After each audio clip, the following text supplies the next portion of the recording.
Hey, what's up, Simon? Welcome to the Nothing. show. I was having a um, little trouble with the spaces, and hopefully, Come on, Elon. I Come know, on, Elon. I like what I don't know what the heck happened, but I think that we're live on Spaces. I think we are. I'm sure someone out there in our awesome audience could do a quickie check, quickie check. But how am I? I'm doing very, very well. I'm going to switch over my headphones here in just a little bit, but I am doing good. Been slamming busy. Lots going on in the crypto space and the Yeah, market as well. How are yeah, you? I'm doing fantastic for a Wednesday. Hump As day. Hey! Yeah, there's a lot of stuff going on. I don't know if you heard about there's so much stuff. Yeah, The AMM, the automated market maker, maker, market um, maker. getting voted yay today for that to go live. I think on the 14th or something is the date that people are pushing around on Valentine's I Day. was gonna say, I'm like, so you're telling me that XRP, rather Ripple, because it's a Ripple vote, right? To do this with the XRP ledger and make XRP AMA. Anybody else in the crowd, please correct me. But I kind of find it interesting that you said Valentine's Day. And I'm like, huh? So they're trying to show a little love for the community. Interesting. Oh, So yeah. are you in or are you out? What do you think?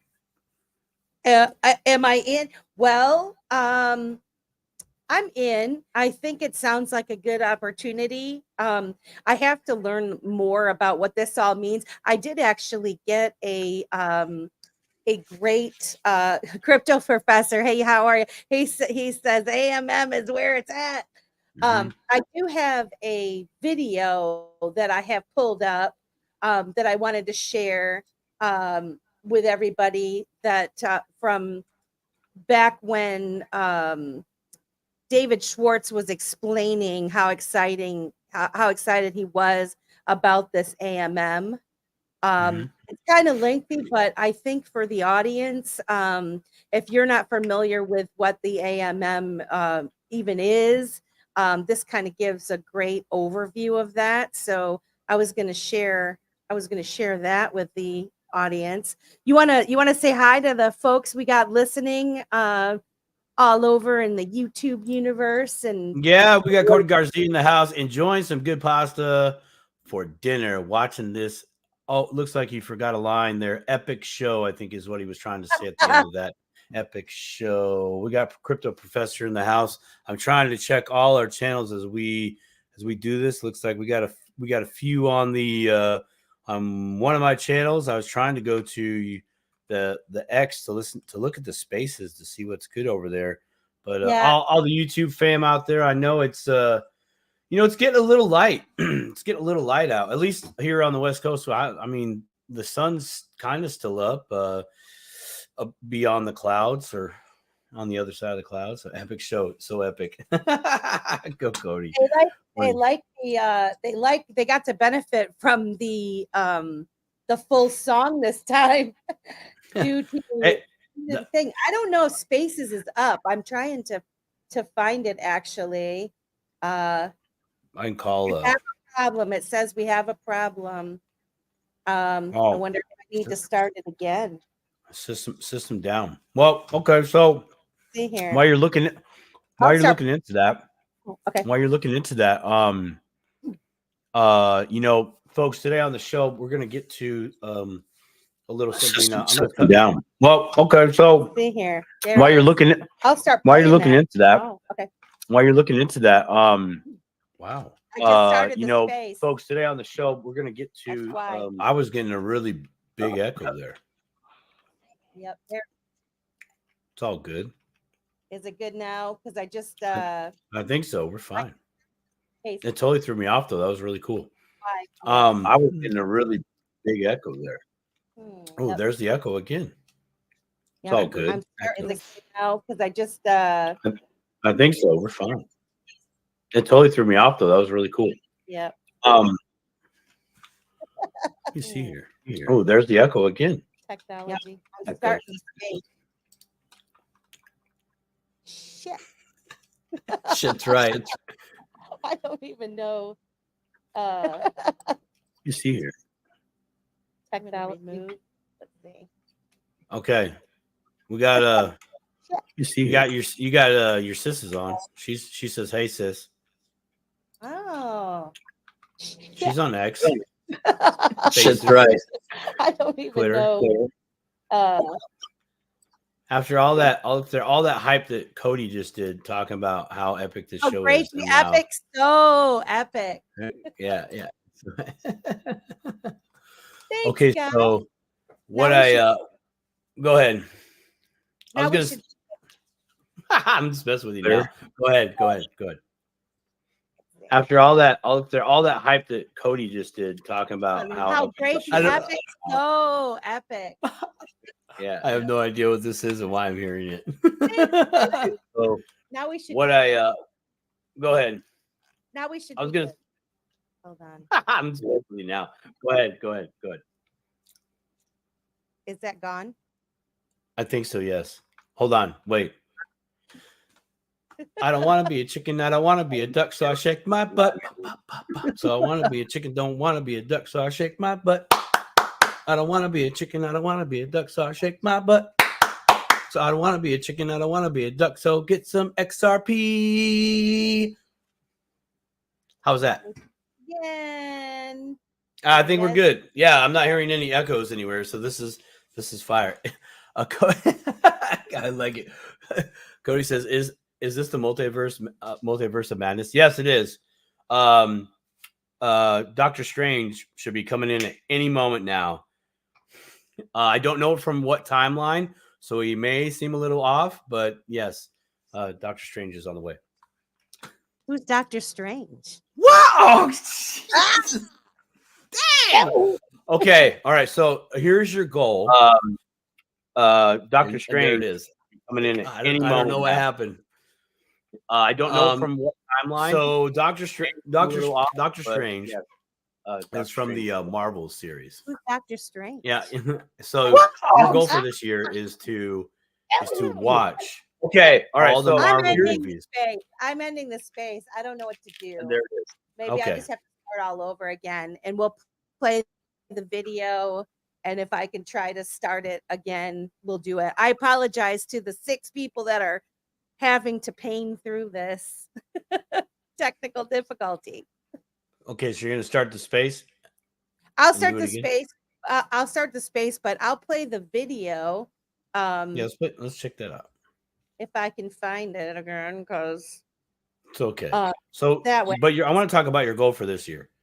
You are to watch. Yeah, this is a goal. You and get your man to sit you down and do this. He might not be a part of this because he's probably heard all about it through his profession and what he does.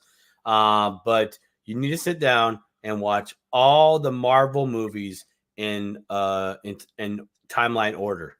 Okay. Now, me and my wife tried to do this once. It didn't work out because there's more and more movies. But at the time, we tried to watch all 18 movies. So this is your goal for the year. You have to watch from start to finish. How long at least the movies. Well, if you would just watch one a day, about a month. Okay, I can do it. Yeah, you might have to skip Wednesdays though. Cody, actually, let's ask Cody Garcia. Cody, how long does it take for one person to watch all the Marvel movies in chronological order?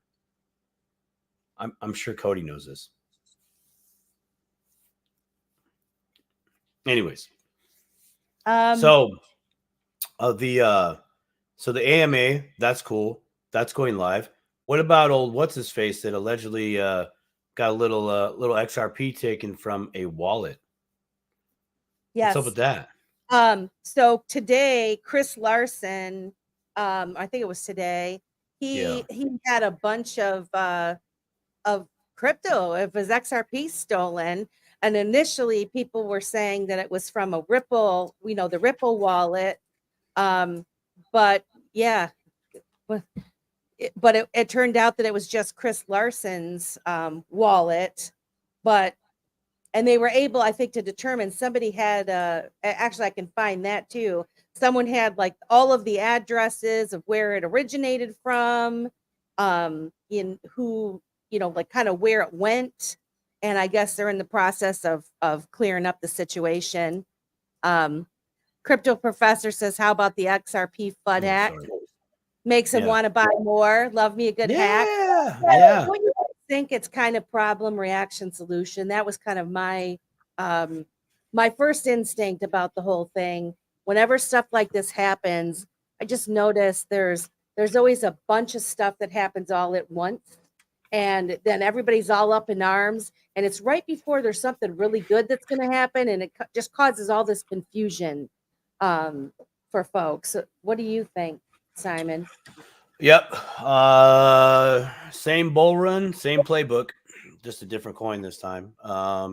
It's always been the stuff. I was actually talking to somebody today, a beta tester from the Auto Crypto Investor Trading Bot, and we were kind of touching on that too. They wanted my opinion, and I'm like, it's all just FUD. I could show a chart right now of XRP and what we've been doing from January, since July, and just show you like where was all this alleged bad news or all these bad things happening, and it's 100%, 100% cover fire. What I mean by that, it's big movers are doing things, so they need you to look over here and give you a reason of, oh, this is why the market did what it did. No, the reason why the market did what it did was because at the high upper levels of institutions and those with big money said, nope, we're dropping it today because we need to get some of our friends in for deals or whatever. I mean, that's irrelevant. The only reason the market drops is because the market makers literally make it drop or make it run up, whether that's on an individual level or if that is more than likely a consorted effort via high frequency trading. So it's okay. So actually, this kind of segues into the bot a little bit. So if you've ever watched like Coinbase Pro or Kraken Pro, and where you see the price moving up and down like on a minute chart, that's all computers. No, yeah. I mean, I have respect for the human race 110%. And I've seen those really smart kids work really cool things with their Rubik's Cube, and they're like done in like 3.5 seconds. Okay, cool. Now let me see you move a whole bunch of Bitcoin trades around like that, and then you will have my any trade, do any crypto like that. Let me see you move it that fast. I'm sure they can, but now let's get them all in a room together. Are they all doing that? No, they have supercomputers that do this. Literally, that's their whole thing. That's all they do all day. And that's on the retail market. In the over-the-counter market, right behind closed doors, private deals using brokers, things like that, or like Caleb and Brown, for instance. You can when you buy on Caleb Brown, rather sell. I'm going to use the sell thing. When that has taken place, the retail price is typically 5% above that sell price on Caleb Brown. And the reason is the buyer of that is not going to buy that. They don't pay full price. Right. So here's the deal. Here's a play. Let's say XRP goes up to $1. I'm selling at 95 cents over at Caleb Brown. Okay. So it finally hits $1. My order sells, but whoever got that took possession of it and then maybe dumped everything on the market for a quick arbitrage or a 5% gain, give or take. That happens. They do that. Arbitrage, is obviously getting one thing for one price and then instantly selling it for another, and you get. Yeah, so that was actually, Simon, I'm glad you said that, because when I was at work today, I was thinking like word of the day type thing, and arbitrage was the word. because as we talk about automate, so you're just now. So can you explain that again, just for those of us who don't know? Okay. What is arbitrage, and Okay. why is it? Do we like? Arbitrage. Yeah, you do if you're the one doing the deal. Yeah, right. Yeah, you love arbitrage, man. It's sweet. It's almost like it's like this. Let's say okay, do you shop on Facebook Marketplace at all, or any I Craigslist have. offer up anything? Yeah. Okay. Okay, so here's what's the last thing you bought, if you don't mind me asking and getting too personal? What was it? It was a headboard. Okay, cool, great, perfect furniture, perfect. Okay, so here you are. You're on Facebook Marketplace. If you were around before the 90s, you're on Craigslist. So you find some awesome furniture, right, for sale, and you know it's a good deal. Solid oak, blah blah blah, right? You head down and you're able to look at this thing right away. Okay, so but you bring your smartphone with you, and let's say this bed set. How much did you pay? By the way, how much did you pay? $125. Okay, so $125. Okay, but let's say retail brand new, right? The same set brand new is like $500. Okay, so you picked it up for 150. You could show up there with your phone and look for like maybe a brand name or some type of identifying marking on there or something like that. Okay, so you're there you're at, boom, you're shooting video of it. You're gonna shoot video of it real quick, do some quick scans, couple pictures. You're instantly gonna make a post while you're handing so and so the money. You're gonna say, da da da da, same bed, same description, only it's $300. Right? Ba-ding, ba-ding, I'll take it. Ba-ding, I'll take free delivery. You already got the truck out. You're already hauling it. Free delivery. Hit me up in the next 2 hours. Cool. That's arbitrage. You picked up something for a small price, and then you're able to sell it for more. That's the arbitrage. It's actually a difference in price across the market. Something else would be an arbitrage, and I've had this happen. On one exchange, this was so cool. I couldn't even believe this was like a thing until it happened. On one exchange, I saw XLM selling for 13 cents. Okay. But on another exchange in real time, I saw it selling for 10 cents. I was like, holy crap, that's a 30% gain. So I panicked, but I did it like 2 times. I was able to buy some, transfer, market sell. Cool. Got the cash. Well, stable coin, sent it back over, did the same thing again, bought some more, did it. And then by the time I sent my funds back over, because things were taking time to confirm and all right. So this was over the course of probably an hour and a half, maybe 2 hours. But I did it twice. So I made 30% compounding on my $100 that I had. So, but it was just cool that I was doing it because you were I didn't learning, right? I was, right. So there's arbitrage all over. If you went to crypto, it's not crypto.com. That's an exchange. CoinMarketCap.com or CoinGecko.com. You can click on a specific coin and you'll see that there is actually a price difference in what that coin is being sold at. So technically, if you bought it and sold it, you flipped it like that, that's arbitrage. I got you. Yeah. All my flippers out there know what that's talking about, where they go into Walmart. What's up? Earlier arbitrage wasn't. Should I play? Should I play the video? Yeah, let's go. That I let's go back to your video. Absolutely, I think we should. But it is all about arbitrage.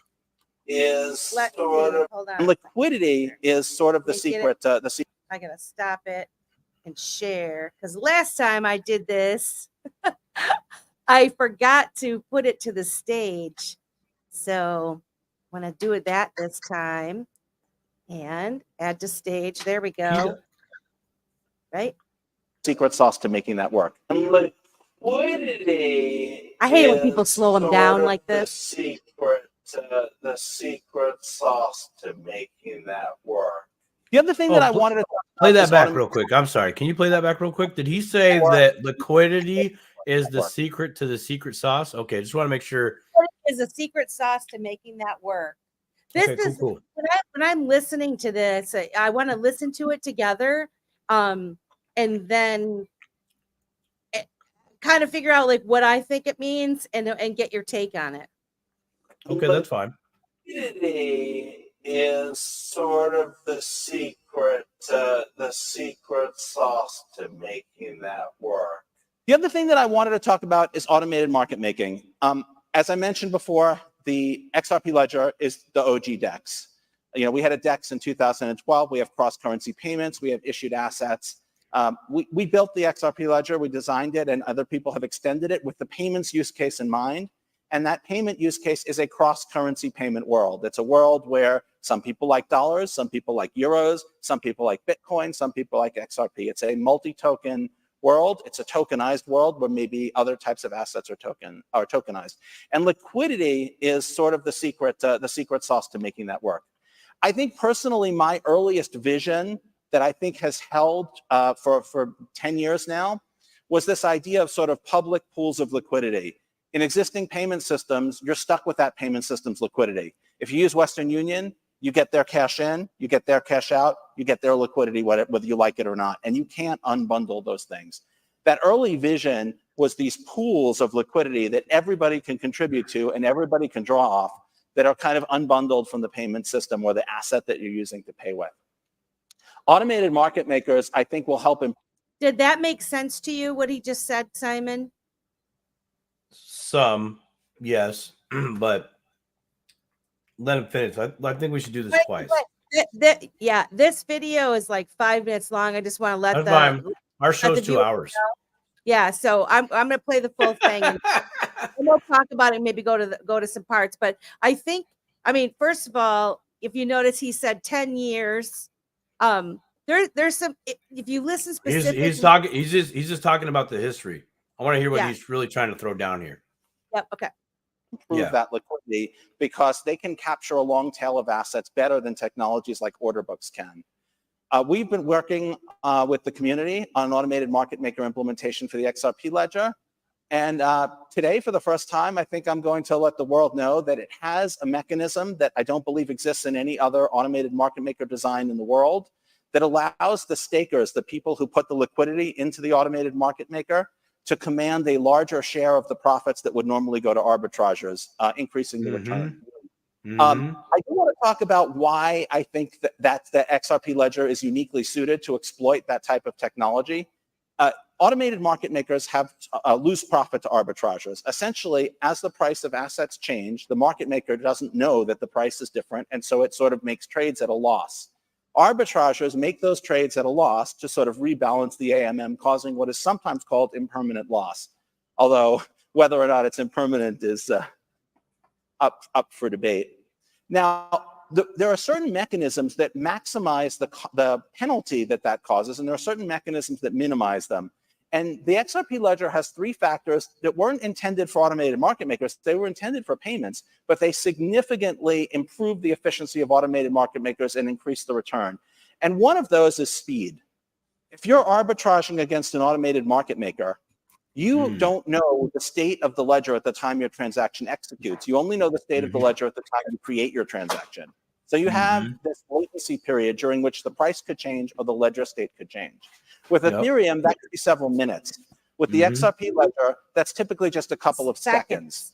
So that's a significant sort of inherent feature of the XRP ledger that makes arbitrageurs arbitrage more efficiently. And the earlier and the quicker an arbitrager arbitrages, the less loss the pool suffers. If an arbitrager waits until the profits are large, that means the losses are big, right? You want an arbitrager to arbitrage as soon as there's an arbitrage opportunity, which is the second.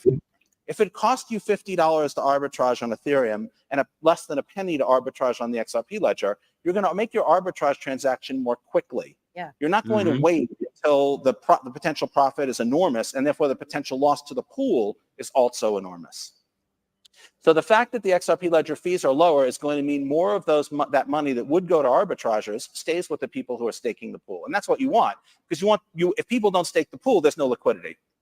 You want the stakers to reap the rewards of their staking so that there will be these deep pools of liquidity. And the third feature is fairness. How many of you here know what MEV is? No hands, okay.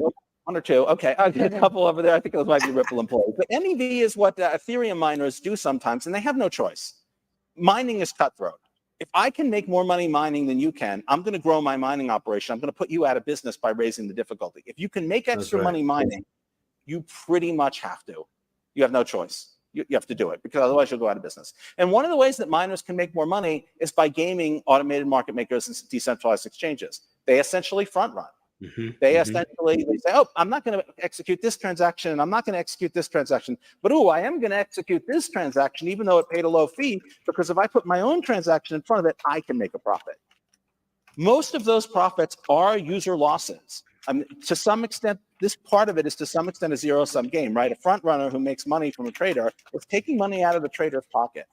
And you can't do that on the XRP ledger because the federated Byzantine agreement algorithm doesn't have one, there's no miner, there's no one sort of dictator of the moment who gets to decide what goes in the block.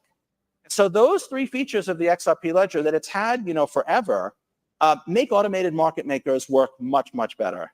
And then with the mechanism that we're working on that will allow them, the pool, to recapture much of the profits that the arbitrage makes, almost as if the pool were arbitraging against itself, we're hopeful that that will incentivize very, very deep pools of liquidity on the XRP ledger that will make movement between tokens very efficient. Okay. All right. We're not even going to get in. We're not even going to get into whatever that stuff we talked about pre-show. Go ahead. Yeah. So, all right. And this is me not knowing. I don't know a lot about all of this stuff, but I'm trying to understand it. First of all, the three key points where he talks about the speed, the low cost, and the fairness. And what stuck out to me as being something very important and different when it comes to arbitrage, because right now you've got the big dogs, like you say, like you can't beat these automated systems where how he explained where you don't know, you put it in, you don't know what it could be at any moment. The price is changing in that. And so a lot of times it sounds like they wait until they're going to make a big profit before he moves. But with this, the speed and the low cost means that they're going to do it more quickly and maybe even do smaller amounts continuously. And then the stakers, the people that actually have the money in the pool staking their XRP, or whatever, it is, they're going to reap the benefits where they wouldn't in other situations. So if you could explain that a little bit more to me, if you understand. A crypto professor says, so it protects those providing liquidity, which that's what it sounds like to me.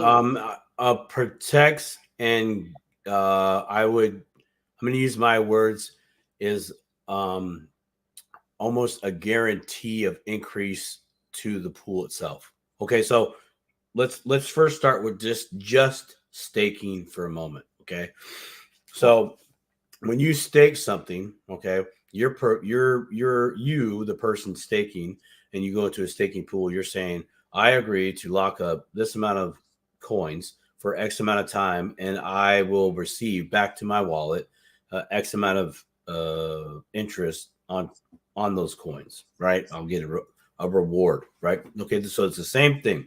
When we as XRP holders, we lock up our coins into a XRP pool, we're effectively providing the liquidity tokens to be used on that system for anybody else. Okay, because we're staking it and then the system uses it. When I say anybody else, I mean it could be institutions and other things like that, but the system takes from our liquidity pool and other liquidity pools to do those to do transactions. But arbitragers can see an arbitrage not only just within the just within the within the token itself. Going back to something like this, if in this country, I can use XRP paired with Bitcoin, and I get, let's just say 50,000 Satoshis, right? But in the same moment over here, there's a pairing for XRP, but it's 45,000 Satoshis. I literally could swoop that up on the buy, send it wrapped in XRP on the XRP network, send it over there, sell it. Okay, so where do the stakers get it? Our stakers, we usually get our fees from transactions being taken place on the network, plus a percentage of the transaction taking place as well. Yeah, it gets really sciencey, but if you saw the breakdown on on a piece of paper, that's it. And I'm sure that I'm missing a bunch, but when people arbitrage, right? So okay, so I see an arbitrage on the, again, like here, like what I was talking about. Let's go to CoinMarketCap. On an exchange, let's look at let's go see XRP real quick. I'm looking up on a CoinMarketCap real quick. I want to see if there is if I can find a solid arbitrage, a difference in price that is vastly greater than somebody. Oh, perfect. Here's one right there. Gotcha. Oh yeah, gotta share the screen here. Present. I'm going to present. Entire screen. This one I'm sharing because I'm caring. I'm bringing to the stage. Okay, so what we have here is I'm on CoinMarketCap, and you can see the current price of XRP in relative to the exchange. Currently, over at Bitstamp, you have XRP for 50, basically 50.32 cents. Over on Binance, it's 50.2. Over on Coinbase Exchange, it's 50.19. So that little bit of a difference, right? Yeah. On a big scale is big profit, right? Yeah. That's the arbitrage. Okay, that's a arbitrage. That's not every arbitrage, but the same thing. Let me see if I could find another one. I'll quit sharing my screen for just a moment. See if I can find another coin. What Hex has. Hex coin. Hex on Pulse Chain. Just taking a moment here. Nope. Yeah, I really want to understand this stuff. I know it's significant. Here's another way arbitrage can work in the currency world, when traders are on Forex and they're trading fiat cash for fiat cash back and forth. That's what they're trying to do. They're trying to get an arbitrage, right? So like the British pound went down and the dollar went up, which means effectively if you buy the British pound with your dollars, you get more British pound, and then vice versa. Then you go back into your currency and ta-da, you got more of your currency. Arbitrage, right? Or dollars, pound for something else, like say silver, right? Take Gotcha. silver, go back into US dollars, ta-da, arbitrage, right? So that's a way of kind of explaining that. But how it benefits us, the stakers or liquidity pool providers, we get a cut of that, right? We get a cut for providing that. Now, when oh my God, I brain farted on dude's name. What's his name? You just showed him. What's the guy's name? David Schwartz. Thank you, Schwartz. Oh my God, I'm like, David Schwartz. He dang, I lost that too. It freaked out. Double dip out the brain mode. David Schwartz was talking about the arbitrage and how the speed, saving on fees and all that, right? More guaranteed. Yep. I'm going to make my 0.5% every time. So the arbitragers are making 0.5% compounding, right? But if we have deep pools, right? Deep pools that these arbitragers could borrow from, because that's what they're doing. They're borrowing. They do transactions, they give it back, right? This is a little bit infinite banking. Yeah. Okay. Yeah. There's a little bit infinite banking, right? We provide liquidity to the bank. The bank makes a loan. The arbitrager is the dettee. The dettee does the deal, gives us our loan back plus a cut.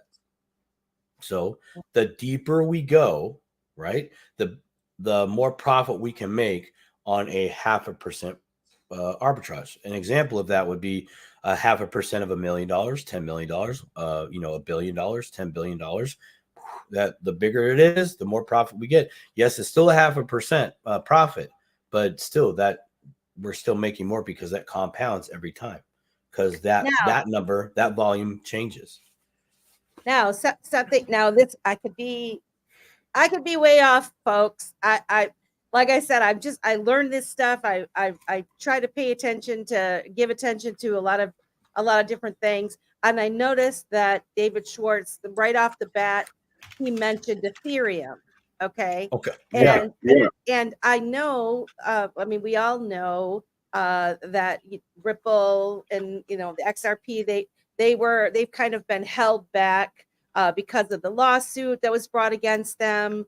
Allegedly. And a lot of the developers, they didn't want to initially go with the XRP ledger, and they did a lot of stuff. They say Ethereum got the free pass and all of that stuff. And of course, me personally, Ethereum's a little rich for my blood. Ever since I've been in this space, I don't hold Ethereum. I know you should diversify, and that When is when you say rich for your blood, what do you mean? I'm saying it's expensive to move the coins and in That's tokens. right. So you're talking transaction fees. The transaction fees are too high for me. And it never really made sense. And so when he's talking, he kind of made in the beginning of his talk there, he had mentioned, it was slower and expensive. And There you go. so if you've got where you're able to do this now with XRP, and they're providing speed and low cost and fairness, that seems like that kind of makes sense why you'd want to hold something back like that, because that jeopardizes, in my opinion, the chosen ones that were thinking they were going to take over this entire they were going to dominate this space, the whole Ethereum deal. I mean, but that's business. Business does that. They want to dominate. You dominate, you're the top. You got your industry unlocked. It's not just business when you've got government officials. You bet your butt that's business.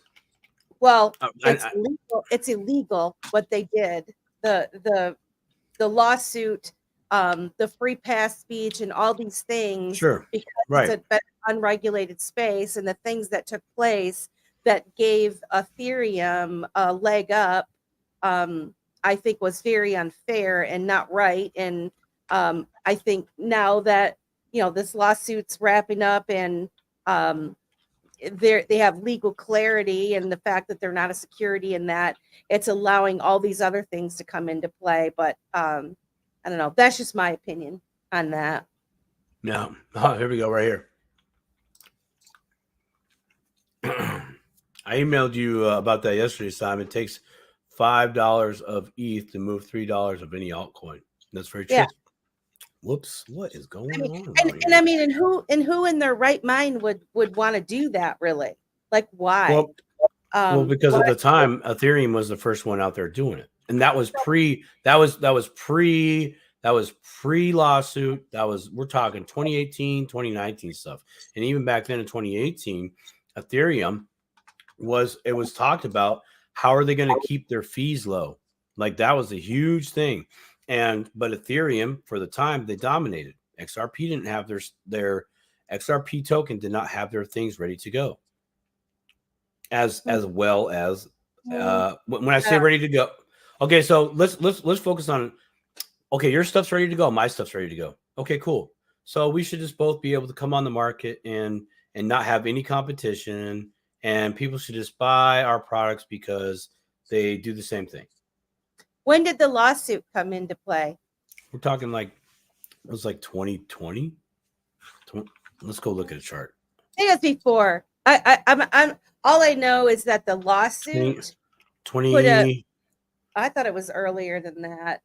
No, it was during. I thought it was during the whole snafu, because XRP went down to 22 cents, Which I wish I'd have bought some at 22 cents. which I did. Good for And you, man. that was thank you.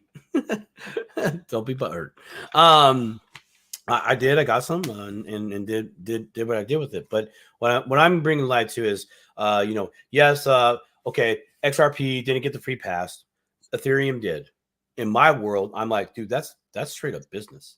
I'm not saying it's ethical. I'm not saying moral. I'm like, that is business. When you go to, if we went to right now, which we're not going to, but if we went to the Future Citizens or Double X's follow the money crypto map, right? You see it all right there. You see who's who's with what.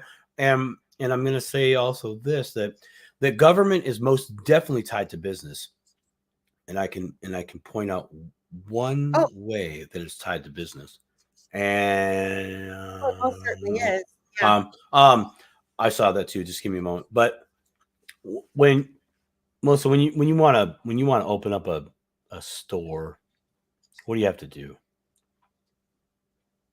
got to go get a business license from your government.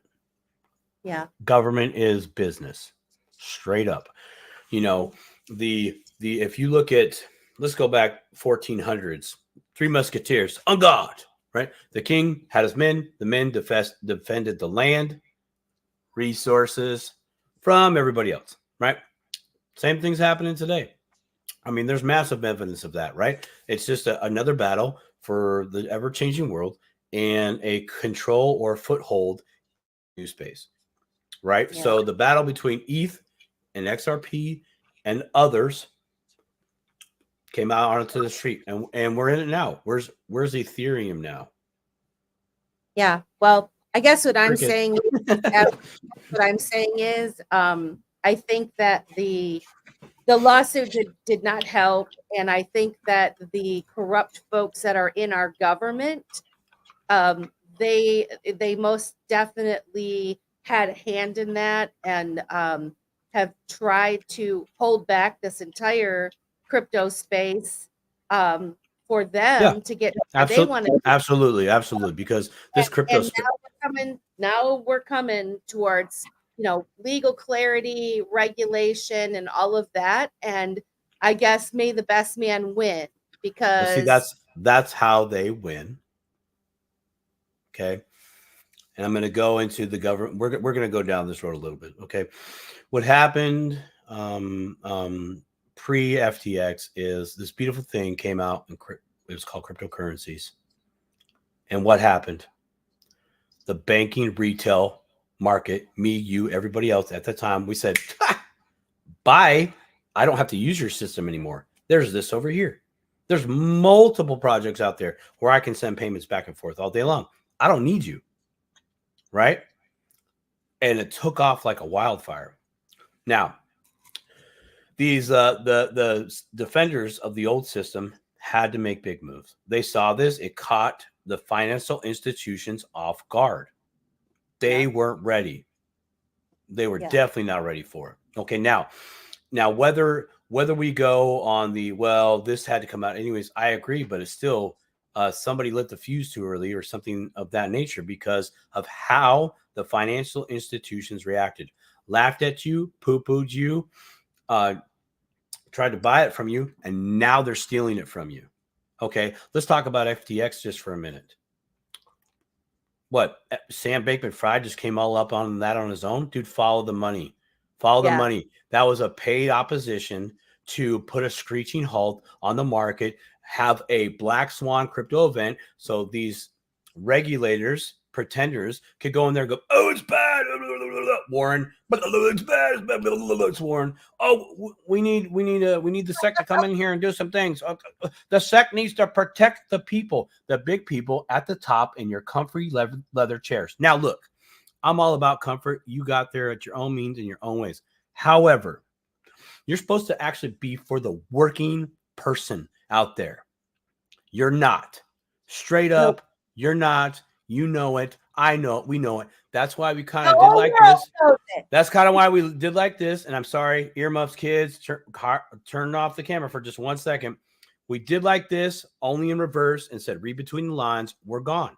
And that's kind of what happened, right? And now we have some things coming together, but who's all of a sudden on board, right? Who's all of a sudden? You watched Davos a little bit. There is that gentleman, Mr. Man. Shout out to Mr. Man, dude. Lots of content. He's throwing it up every day. But he posted a few videos about Davos, and one of them was this gentleman was a asset manager for Tether. Right. That was Tether was one of their clients. And he's all like, they got the money. Yeah, they got it. You know, it's good. You know, and I felt like a little sales pitchy there. I'm sitting here thinking, I'm like, dude, that's your client. They pay you. Of course, you're going to say good things about them. Like, I'm not going to fault you for that either. And yes, they may have the money, but how much money are you giving reference to? Thirdly, what I thought was great, though, in that second part was news anchor had said, do you think Bitcoin's price will recover after this blah, blah, blah? Like they were trying to do this quick paint the thing. This dude straight up came off all real. He's like, that's not why. And I was like, oh, finally, some dude truth like, dude, he kind of came off just like at the bar. Hey, bro, come on. It's not like that. There's charts, there's cycles, there's things that are going on. Like all this hoopla in make-believe TV land, half the crap ain't real. You know, no, why the exactly. Right. Okay. So the price is XRP price is starting to drop. Right. Why? Well, because a lot of big, important people, in my opinion, institutions need to scrape this up for dirt cheap. They're feeling that they got robbed of an opportunity that they had way back in 2019 to get XRP at 22 cents. So now they're getting a second chance. They have that time from that time going forward to, okay, we're going to get our ducks in a row. We're going to get structure in place. I'm going to get my local country political people on this.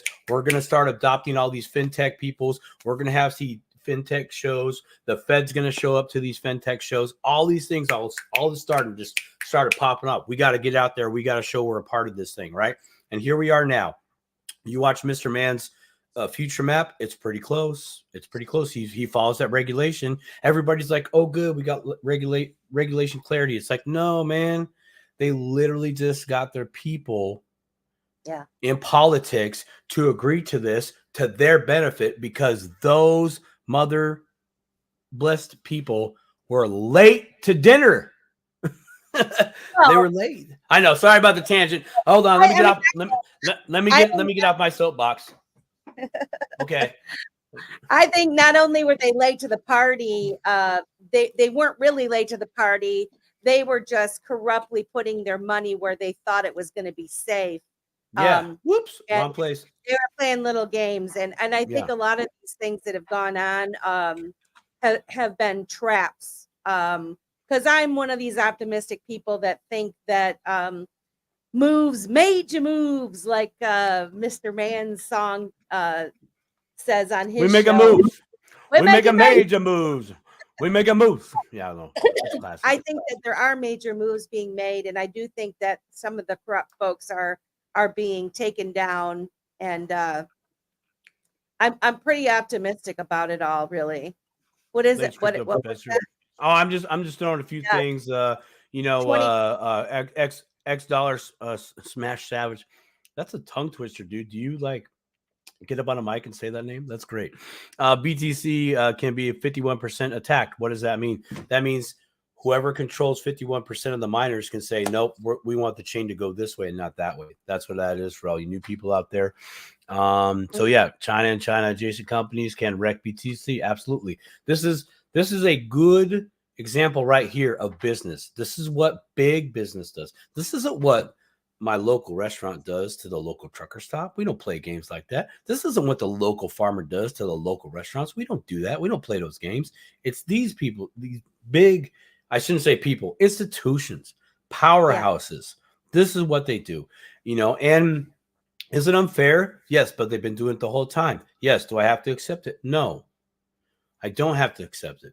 I can be a good student of good strategic moves.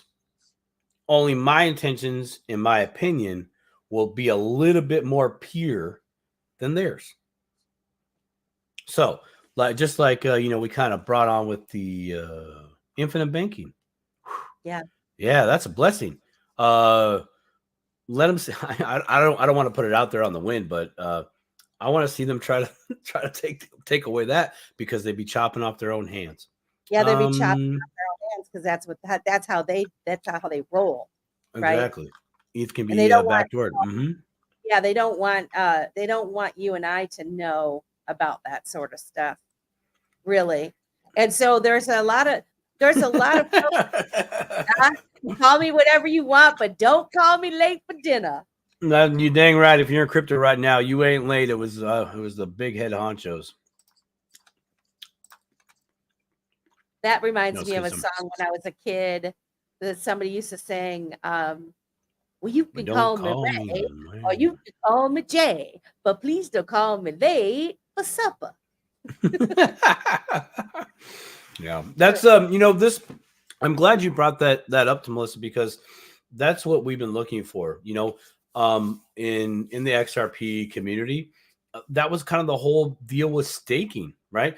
But it's the same thing that we're doing, though. The difference is where Ripple has allotted XRP and the ledger with the XRP runs on. Where those individuals that created that system said, if we can save them on fees, we're making money, or they're making money. They're happy, we're happy, right? So that's the play for us. It's not so much that we make more money on the arbitrage. We actually really make more money on the saving of fees, or they do. Yeah. Right? Well, and when effectively we don't get hit for that, because when we borrow, when we lend money out from the liquidity pool to these arbitragers. Oh man, I can't even say it now. These move makers, huh? These market makers. When we loan the money out to the market makers, we're loaning that money to them. So if what they're doing, it has less fees, and we get our money back, principal back, and then we get a little cut of their ongoings, then play on, player. You go ahead with yourself, right? Now, I got a question. So, and I've done it. I did it. And a lot of you might not be familiar with Divi, the Divi project. But there's this coin, the Divi, and you could stake it. Okay, and there's some other things. Actually, I was staking. I was on Celsius. I was one of the folks that lost on Celsius, but I was staking. You could stake Bitcoin. You could earn money from I think XLM and XRP, or maybe it was just I don't know if it was XRP. I think it was XLM and Bitcoin were the two that I could stake on there. Anyway, but what I did it just to try it, because I like to try things in a small way to kind of get an understanding of what's happening. I don't ever go all out, I just dip a toe. I just dip a toe into something. So okay, that's enough. But what I noticed was there's nothing you're signing. Okay. If you were to, like, if you deposit your money into a bank or whatever, you sign your contract, which most people don't read. But if you were gonna loan your money out to somebody and they were gonna pay you interest, you'd have a signed contract and you'd know, this is what happens. But with a lot of these staking things that you get involved in, like you just give your coins, you move them out of your wallet into the pool or whatever the wallet or whatever retainer holds it. But what gives you any kind of Guarantee? yeah, like I There think isn't. it's a risk, right? There's nothing Absolutely. that says that, so I don't know with this kind of thing, if this will be more legit, or it's Well, just, hey, turn your coins over into this pot and you're well, gonna make there's all the smart contracts that are going to be done on the ledger, so that would take place on that. so Um, it'd be like you, that. Okay. yeah, yeah, smart contracts would, because XRP or Ripple has talked about them doing smart contracts. Alan Staples, shout out to the crew. He's talked about the smart contracts on XRP, quite a few of them. Zach from Zach Reactor has a couple, at least a couple times that I've seen. That's very much out there. That's kind of something they've been going. In fact, I remember hearing about XRP was going to do that in their smart contracts. And I was actually just getting exposed to what a smart contract was, which I think is really great because there's no, I don't know, there's no one else that it just check marks it off. Ding, ding, ding, ding, and then executes the order, right? I think If we're it's all right. right. So okay, it'd be like a real estate deal, right? But it happens instantaneously, not when the courthouse is opened up, not when your realtor's there, not when the title company happens to answer their phone, in an escrow, right? And all these little bits, right? No. We take them all together, we put them in one contract, all these pieces get added to that contract, and once it's done, everything gets executed instantly, you know. Mm. Checks literally in the mail, and 2 seconds later on the XRP ledger, you got it. Booyah.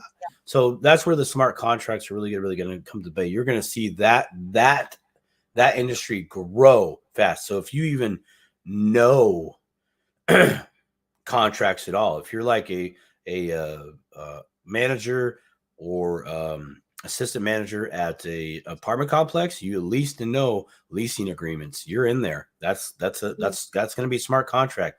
Which, yeah, you might be out of a job down the road, or Learn how that to might put even not be a part of your job. You might just be crowd control at that point.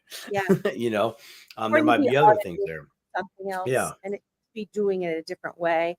Yeah. Cody Garcia, the time Wonderland staking with AVAX was a dream turned nightmare. Yes. Yeah. Yeah. Well, so Wonderland was a DAO. Yeah. So you would stake your AVAX in there and swap it for Wonderland, and then it would you have this awesome, oh my gosh, unbelievable APR, like 50,000%, right? But it was legit. God. It was happening. It was happening. Me and a few other people was out there. Ben, I love you, bro. Yeah, and True Tenor, my man, we did some of those. Dude, they were awesome until they weren't. Literal rug pulls, dude. Mass amounts of rug pulls, right? So I won't be doing any DAOs anytime soon just because I got wrecked. And a lot of people got wrecked. So too good to be true type stuff, but yeah, that was a dream come true and a nightmare. So again, no smart contract. If there was a smart contract in there in play, and rather let's go. Let me add this to the smart contract topic: an enforceable smart contract. You can just have a smart contract, execute things between parties. That's good, but we're going to need it to be, on the legislative side, we need it to be enforceable somehow, some way, some type of slap on the wrist, or more. That takes place, some type of penalty, if you will. So it has to be enforceable. I would think this at some point as regulations, and we talked about this in an earlier show where you want the global standards, right? across the board, so you could do business wherever, and there's a global set of standards. And I would think, like, that's in between there. That's like country to yeah, country, but that's not us. right. No, but with a smart contract, like so and this is just where my mind goes, and I could be completely wrong. But like Crypto Professor says, have to make sure the smart contract is written and coded properly. Absolutely. Okay. Mm-hmm. Right.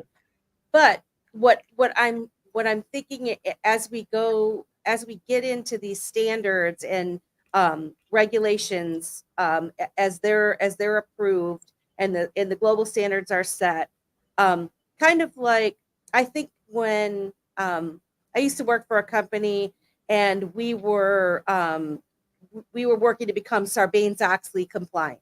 Okay. There's the set of standards. I don't know if it's like ISO 9001, or I'm not exactly sure what it was, but it was the standard for if a company wants to be publicly traded or not. You have to have all these different things in place to be, kind of like with the ISO 2022 standard, right? The way things are written.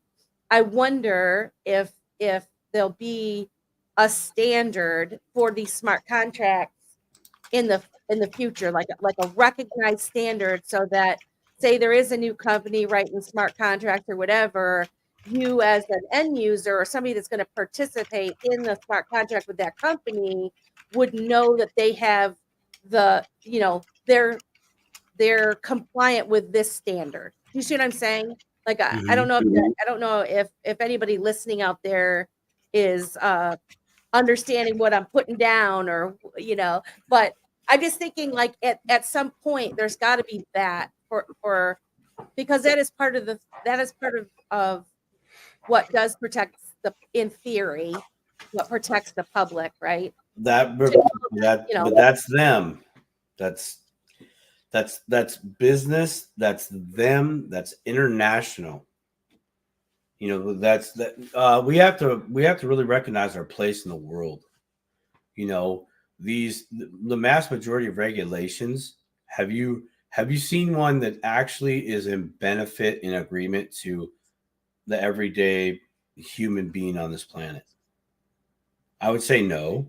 I've only seen it, the regulation that's coming out. It's pretty huge, big, governments, business, international trade. So that right there, it's not for, in my opinion, it's not for us. It's not crafted for us. There might be some stipulations in there that's crafted against us, our participation in that whenever we feel like it, right?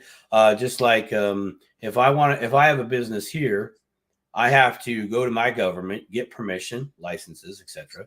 Then I have to pay my government to do business with another business in another government jurisdiction, but I have to also pay that country government to do business in their country, right? So that's what's happening, is these big, what I say, institutions, entities, etc. When they're coming together, it's good for them. When I look, the way that I view regulation, I really haven't seen one bit from my viewpoint in USA that has actually been beneficial on the big stage. Now, that aside, I have seen locally in the US that there have been states that have been taking a pro crypto position, and if you have a business, you can be in those states: Texas, Wyoming, Florida, etc. Right? Those have been beneficial to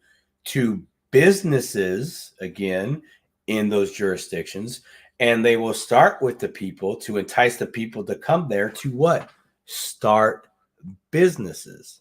This is where I say government is 100% business, straight up.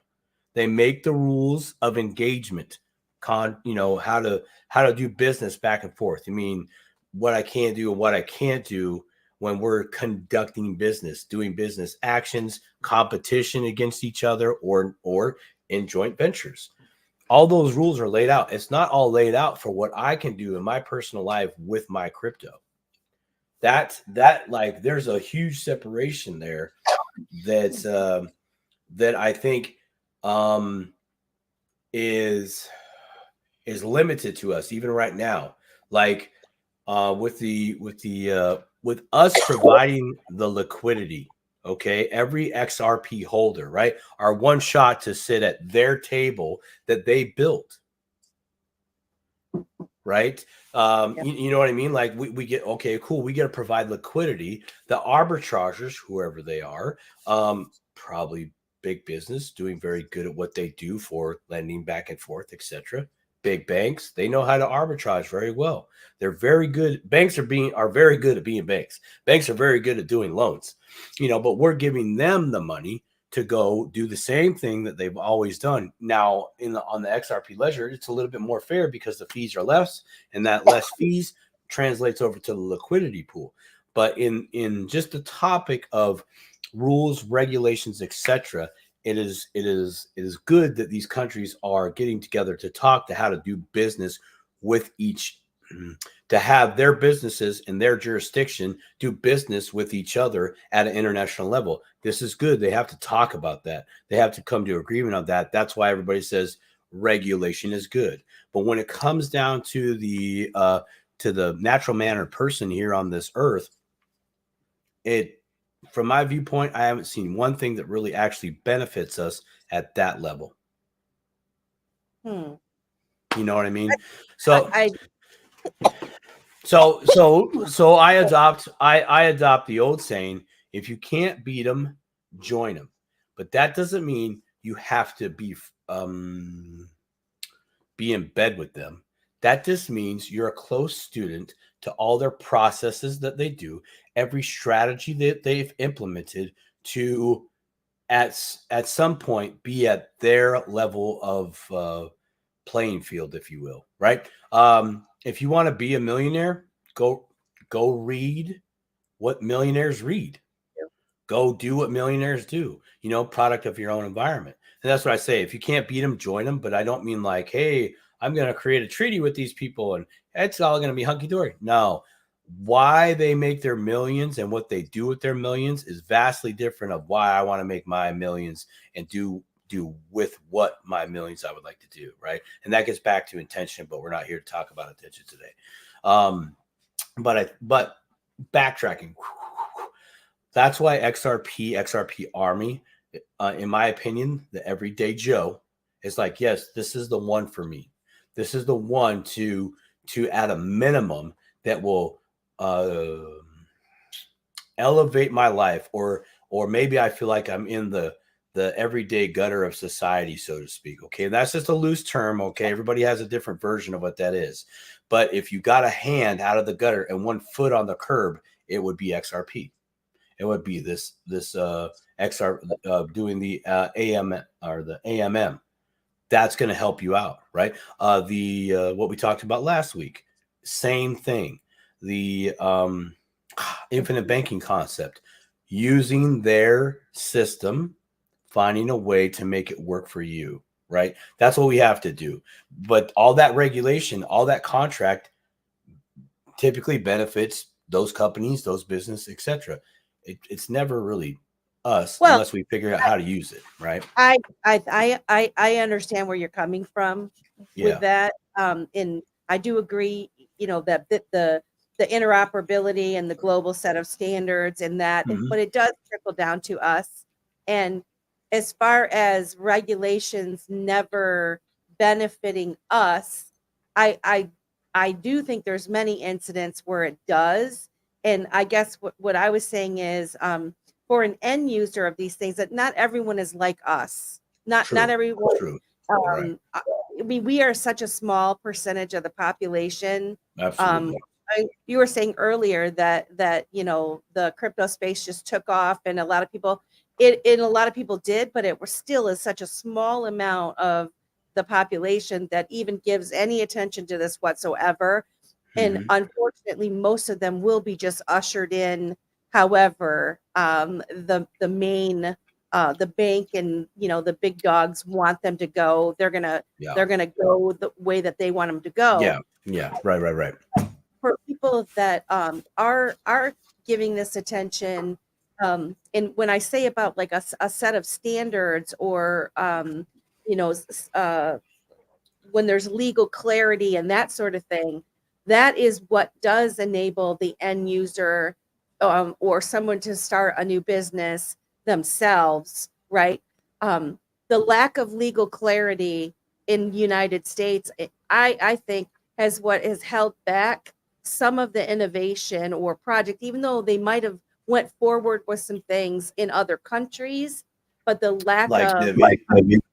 like Divvy, right? Like Divvy, like XRP. XRP actually, the only reason that they really haven't been held back, and now this AMM is coming out, and you've got these other things that they're working on, is because they've been working with other countries and they've been active and live in other countries, making their partnerships and all that kind of stuff. Right. And Divvy, let me say, Divvy, they continue to build and do things outside of the United States. A lot of people go to Dubai and in these other countries because of the lack of clarity here. And once the legal clarity is here, then some of these people that have money, even to invest, will be able to do that. When you have the accounting standards all tied up in making it clear what somebody is allowed to do and not allowed to do, so that they don't get smacked with a lawsuit because of, look at what the SEC has done. Like, they're not really super clear, but then they've been going after all these different crypto businesses. And even though they tried to be clear about what they were doing and ask for advice from the SEC, they went after what was it? Was it Libra or Library was another one they went after, and Dragon Chain, I think they went after. They've gone after several different, not just the XRP Ripple lawsuit. They went after several other ones, and because of the bullying and the lack of clarity. And so I guess I'm just saying, even though it sucks the way that it is, you have the lawmakers, and they're all a bunch of punks. They're a bunch of punks, but we do need people in there. We need people getting involved and giving this attention so that we do have rules and guidelines. Because say somebody like me in accounting, right? Or somebody that does taxes, that wants to recognize revenue or whatever. If they don't understand what the guidelines are, what the rules are, and they just do things all loosey-goosey, and then later they get in trouble, they don't want to do that, right? They want to know from day one, this is how I'm supposed to do things. This is how I'm supposed to operate. And, we might have a little bit of leeway here, a little bit of leeway there, but this is how we do it.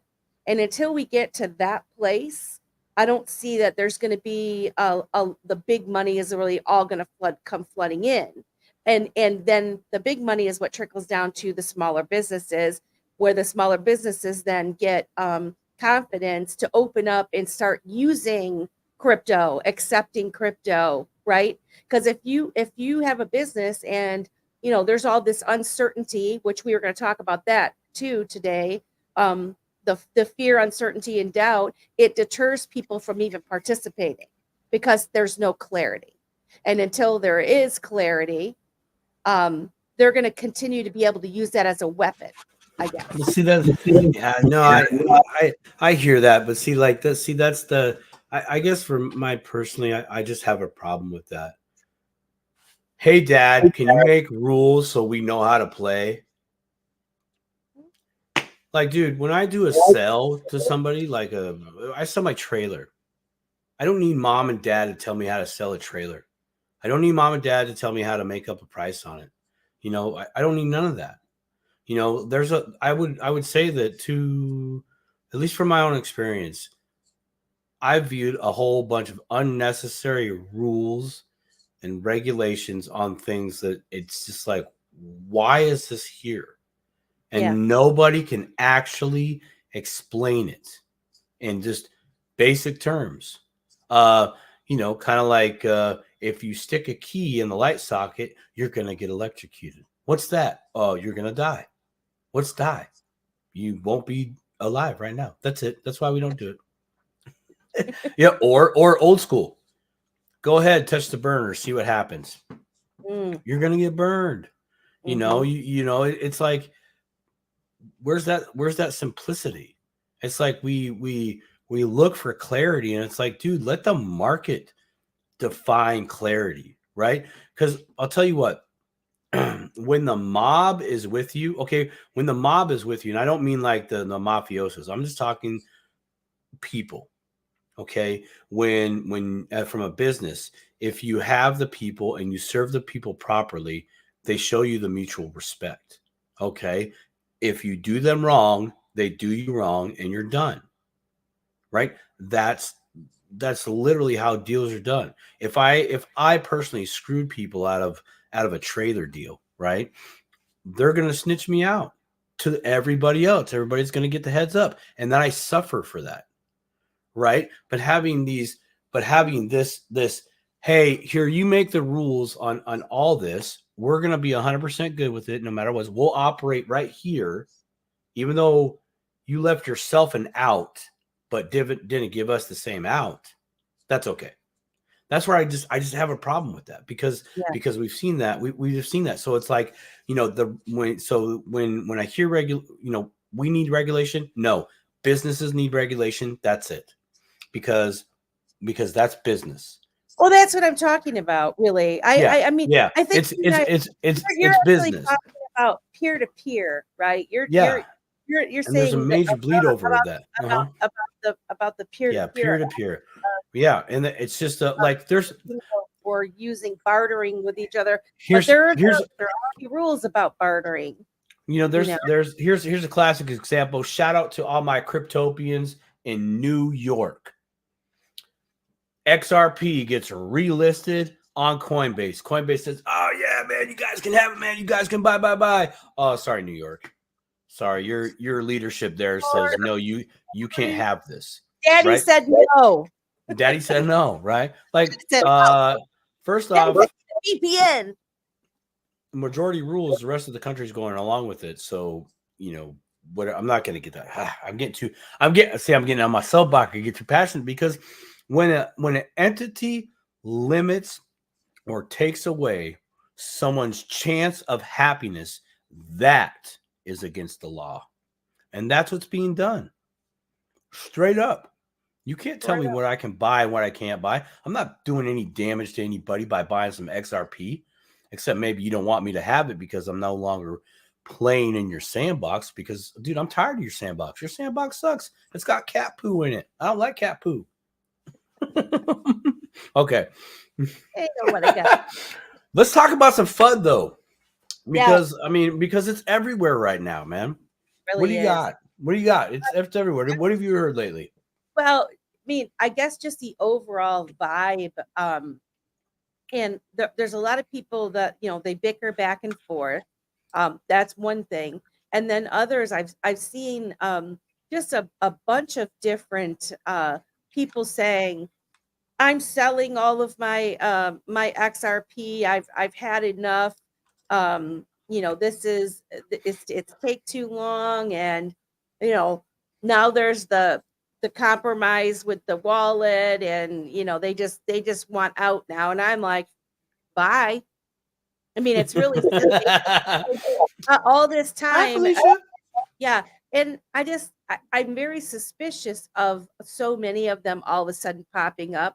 I don't really think, I have a theory that there's a lot of folks in the social media world that I think they're just plants of one form or another.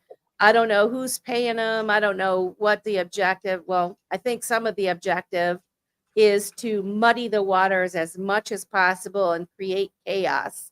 They do it in politics. They do it, you name it, they do it. Right. The crypto space is the crypto space is no different. And and I think because we're getting ready to come probably on some significant price action, things are going to get exciting here. I don't know when, because I'm not an expert on that either, but I think things are going to get super exciting here from the different folks that I listen to, and some price appreciation is going to come. And so it's very possible that they're trying to get people to sell it, so they can grab it at low prices, because when they starts going up, you don't want to pay more. Who wants to pay more for something that they know is a solid investment? And for any of you that are listening, that this is Dip a Toe, so hopefully there's people that'll watch this on the playback, that are just curious about digital assets and cryptocurrency. Um, you know, you want to research the projects that you're looking into, and look for the connections, look for the longevity. Do they have a social media presence? What are, I mean, those business connections are important. And look and see how long they've been going, and what kind of backing they have, and read their white papers, go to their websites. There's thousands and thousands of cryptocurrencies out there. I don't know about you, Simon, but I mean, I've heard there's a couple thousand, right, out there. I don't know what I would never buy something that is, I've never, 2,000 on the list, with hardly any followers, no white paper or whatever. Like, I don't know why people would buy those, unless they're just getting suckered by somebody. Well, it's a scratch ticket syndrome. I've been a part of that. I Yeah. was talking to a client today that or not really a client, sorry. Everybody I talk to, I feel like is a client. They're not. I was talking to somebody today, and we were talking about decentralized exchanges, and we're kind of talking about some of these smaller coins, and I'm like, yeah, they pump, it's cool, but it's a pump and dump. You're gonna get left there. You're gonna get left there holding the bag, and even if you do your research, see who's backing them. Most of the time, you can't. That information is out there. Could be someone that's a brand. Go ahead. I remember back in the day when I first came in the space, and this is a warning to you guys that are coming in the space. You're going to hear these deals, because you're going to start to see coins pumping, and people are going to say, it'll be a coin that's 0.00004 or whatever is the price, and they'll say it's gonna boom, so you can get like 1 million coins for next to nothing or whatever, but you have to go to this exchange, and you can only do it with this pair, and do it, and I did it. I remember thinking, like, I got it, I gotta get some of this stuff. And I don't know if it was on, I think it was on Bithum, or BitTrue, one of the two. Anyway, it was the one with the piggy bank where you could stake it or something in the piggy bank. Anyway, I don't know. I bought these things. I think it was the hot coin. I think it was hot coin or something. I couldn't move it. No. I bought it, and it was there. It sat on the exchange. I could not move it. And it was like, you actually had to have more to even be able to move it off. Like, I already had 1 million, or I don't even know what the hell. It was a lot. But all I'm saying is, I didn't know what I was doing. And I was trying, I do baby steps with stuff. So it wasn't like I spent a lot of money. But the thing is that if you don't understand the pairs, and you don't understand from the exchange, if you're going to move it into a wallet, what wallet will actually hold that abstract coin that you just bought, or token that you just bought, you might have something that's just going to sit there on the exchange, right? Do you understand? I mean, so yeah, but there's a lot out there, on that, but I would suggest, like, sorry, XRP Army, I'm just gonna say it. Just go get Bitcoin. Start with Bitcoin. Don't mess with anything else, because even in New York, you can't get XRP, so that might not be the one for you to try. I feel bad for my people out in New York, man. That just that makes me agitated. Anyways, whatever. As I said pre-show, I'm feeling a little saucy. You better tell me taking Simon, you need to take a nap. Yes, be very careful. And how do you be careful? You can go to a website like coinmarketcap.com, or you can check out coingecko.com. They're both a tool you can have in your crypto journey. You can go to these websites. You can look up the coin. And that also can be a challenge because some of these coins now have the same ticker or close to. Yeah, You know what I mean? So sometimes these coins will, over time, through their journey of growth, they change their colors, their branding, they change it, right? So there's always constant updates, but they're just trying to be on the scene first, right? Or get out there. Oh, we're doing this. Yeah, we got to get there. Yeah, we're live, but we're doing a beta. Actually, we're doing a core beta. Actually, it's just me and my cousin. We're doing. But we're live, dude. We're live. Yeah. There it is. Thanks, X dollar.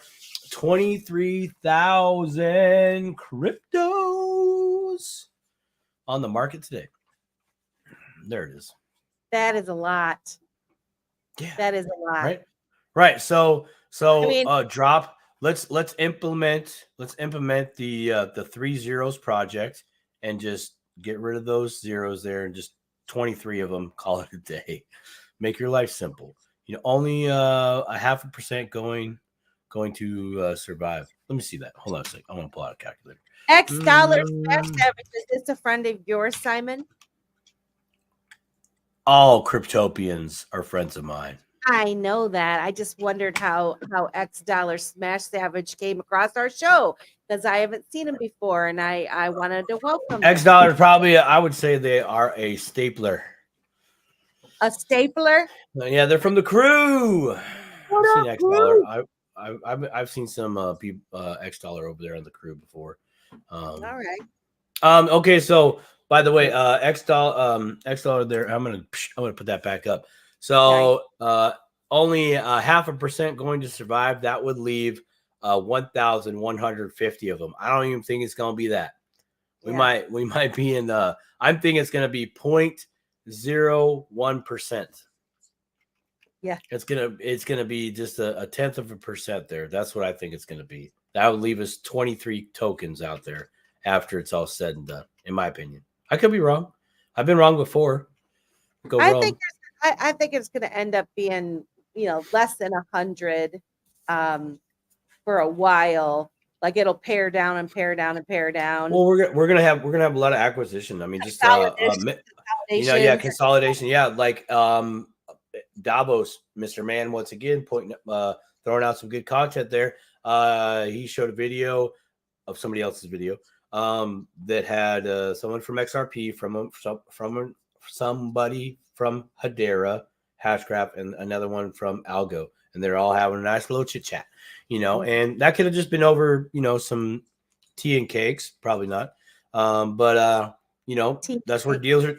Yeah, that's where deals are done. Deals are done with tea or coffee and cake, dude. Straight up, that's where the magic happens. Now with Budweiser. Ew. I don't drink anymore. But I protest that now. Oh yeah. Oh yeah. Is that the OG? Oh no, it's White Russian. I was like, are you really drinking Budweiser tonight? Like, are you feeling okay? Honestly, do you want me to send you something? I used to like to drink beer, like go and taste all the fancy beers, but I can't do it. My body doesn't like it. So I don't drink it. No, my body didn't like it. I'm just gonna leave it right there. Next time we're around a campfire, I'll share stories. But until then, no. We totally should plan a camping outing. We always said we were going to do that with Farmer John and like get a bunch of us. I think if we can get Farmer John and Alan from the Staple Crew to talk, I think we'd have some cool camping parties. Yeah, that'd be awesome. Oh yeah, yep. Hey, I got a question for you though. Yeah. Did you sign up yet? You didn't sign up?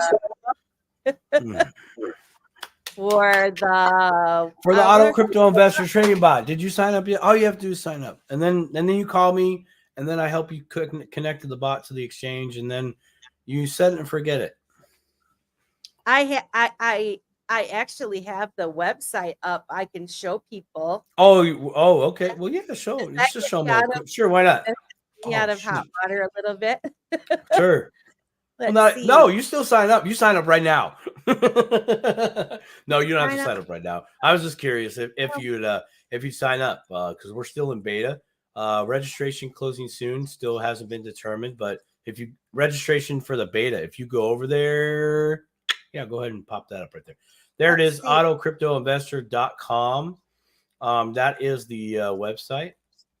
Explain what this is. That's a website to get to the auto crypto investor. Yes, but I mean, I got you. I know. I'm playing jokes. It's for this bot that you have, right? So yes, I back in mid May, the head developer of the auto crypto investor, we were in a mutual group together on a totally different topic, and they had asked if I wouldn't mind checking out this trading bot, if I would be interested. I said sure, I'll check it out. And they really wanted just my insights of, hey, how does the user interface look? How are your trades going? And I traded before, so I kind of knew about that, at least enough to make a little bit of money or profit, lock it in, or accumulate. No, buy the don't break your hip, buy the dip, that type of stuff. So I tried it out, and in a couple months, I was up 50% in my portfolio. Now I only started with $100, but I was like, wow, this is really cool. So I've been in constant contact ever since then with the head dev, and how this works is through a number of different protocols and uses a number of different indicators to know when to buy or to sell.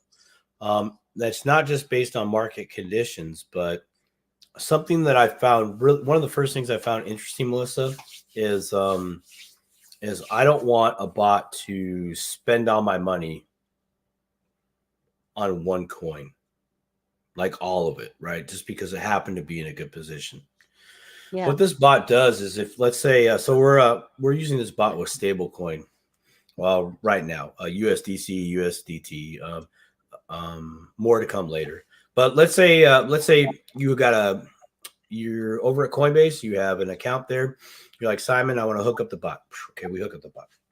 I say, okay, only put in $100 worth of stable coin over there, and we're going to let this bot roll. And then you pick out your coins over at the Auto Crypto Investor. So you're going to tell the bot, hey, I want you to trade this one, this one, this one, this one, this one. And then you put it to work. Then the bot starts looking for trades, and wouldn't you know it, sees XRP. And so it starts to buy XRP. Okay. But what happens is something on some bots and not others, is it just keeps buying and buying and buying and buying and buying. And pretty soon you have the opposite effect. And now you got all this XRP. Look, I'm not going to argue that's cool, but I like diversification, right? So what this bot does is it buys and buys and buys and buys, and then stops at a 50% threshold and will stop trading. Doesn't matter how good the deal is, it will stop. So how does that work? The value of the stable coin, we're going to call it bags from now on. Okay. So your bag of stable coin is worth $100, and then your bag of XRP is worth $0. And then it starts to buy and buy and buy. Now and they come to their threshold. And so your bag of XRP is worth $50, and your bag of stable coin is worth $50. With me? Yes. Okay, so. Cool. Well, are you with me so far? Because if you're lost right here, I'm gonna have to start over. Okay, are you with me? Okay, so now the bot sees another coin. Give me another coin. XLM. I knew you were gonna say that. So it sees XLM, right? So we're gonna leave XRP up here for a moment. So it sees XLM, and it buys and buys and buys. What's $50 divided by 2? 25. That's right. So now your bag of Tether or stable coins worth $25 and XLM is worth $25 and XRP is still worth $50. Okay, now here's what happens. So now that we've kind of figured out what the bot as one of its many protocols does, where it stops itself from overbuying. Well, Simon, what about the sell? What does it do on the sell? Okay, now let's just pretend XRP or the stable coin is still down here at 25. And now I'm giving reference back to XRP. But XRP isn't worth $50 anymore. It's worth $100 because it finally went to $1. And we're having parties in the street because XRP is starting to reclaim its former glory. Well, the bot goes, dude, stablecoin, what you doing down there? Bro, man, hard times, man. I've been trying to scoop up these other coins. Let me help you out. It sells and sells and sells and sells and sells to the difference between $100 and $25. Whatever that difference is, the halfway point, that's where the bot will try to make these two match up. And so now XRP and your did you get? Yeah, go ahead. So does that mean then, I know this is like an elementary question. So it sounds like you're telling me that when my XRP is going up here, it's in profit, and the bot is going to use that profit, take it back down to the 50, push that money over into the stable coin so that the stable coin can then buy. Is that correct? Well, yes, it replenishes the stable coin, but the XRP doesn't come down to 50. It comes down to the difference between $25 and $100. So whatever that halfway point is, okay? Oh. So basically that would be $75 is the difference divided by 2. So you would add $35 to $25, that'd give you $60. So bing. So now they're worth both $60, right? So now XRP is still in profit by $10, even though it gave some back to the pool. But now the bot has more funds to go out and get other coins, right? Now it can do the same thing, right? And let's say again it finds another coin and goes back down to $25, but now XLM shoots up to $1 and does the same thing, right? So it plays this cat and mouse game. Step up. It's really, really cool in my opinion. It sounds like it's mostly you're building your bank, your stablecoin bank, because your holdings at the same times. Mm-hmm. But your well, yeah, because it's always just it's not about the dollar amount, it's about the ratio, right? Is that what it is about? Kind of, yeah, actually, yeah. It's more about that. It's more about the ratio, because your ratio of your holding of coins, your bags will still retain a little bit as it goes up. It goes up. It's almost like this, it's like over time, it's like it sandbags 10%. Let's say bull runs over, but I still have 10% of all the coins the bot acquired, right? But I'm in the profit stable coin wise, like maybe 5x or something like that, okay? And by the way, that's very possible. So now let's say we went through the bear market, the bot bought more coins, and now it's low on stable coin, okay? Next bull cycle starts to happen. The bot sells those coins, and the stable coin once again is victorious. But but this time around, it saved another 10% of its coins. So now you have 10% plus 10% is 20%. Plus your stable coin is up here. That's over time. That's how it works. Now, the numbers I just gave you, the 10% and the 10%, those are hypothetical numbers, not real deal with Bill McNeil. That it could be 3% over time, it could be 6% over time. So, but you literally have your cake and you can eat it too. You literally do. And really this bot was created. Oh God, I almost got emotional. I was just going to tell you. I paused. I was like,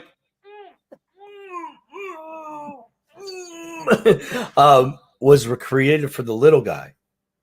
It really was. And I have a story to actually share on that line right there. But but that's what it's meant for. It's meant for someone that has like $200, okay, or less, whatever you got, right? It takes you 3 months to actually scrape up $100. And I'm telling you, I've been there. It's hard to fight that, to keep that $100. No, I'm not going out this weekend. No, I'm not going to Jack in the Box back in the day when it's good. Not anymore. No, I'm not getting a Little Caesars pizza. I ain't gonna do it. I'm holding this $100, right? Maybe I'll buy a flat of top ramen. I know it's not good to me, but I got to get something in my stuff. But it's hard. It's hard to save that first 100. So how about you get that first 100 and put it into the crypto market that you see those opportunities.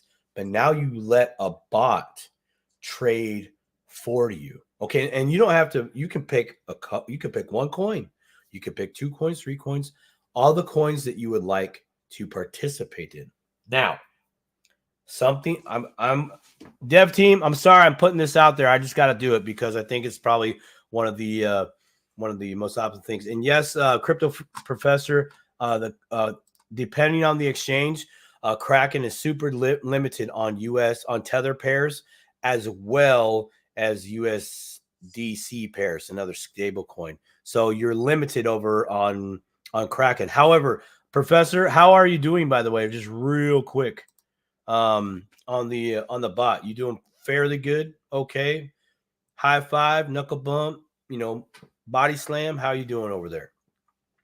I just want to see if he says something. Just dipping a toe in it. Yeah. Oh yeah, he is, man. Yeah. The professor, he's in. He's one of the first one of the fellow cryptopians that was brave enough to dip their toe in this auto crypto investor. I'm gonna sign up. Yeah, sign up. Yeah, do it. Only with Kraken, about even. And crypto professor, were you about even because we've had this correction in the market? Let me put that on the screen. So if he's about even, he's even on dollars, but he's got holdings, right? So he's got crypto, and he's still about even with this market turned down, right? He's still retained that. Now myself, I was up January. I was up about 31%.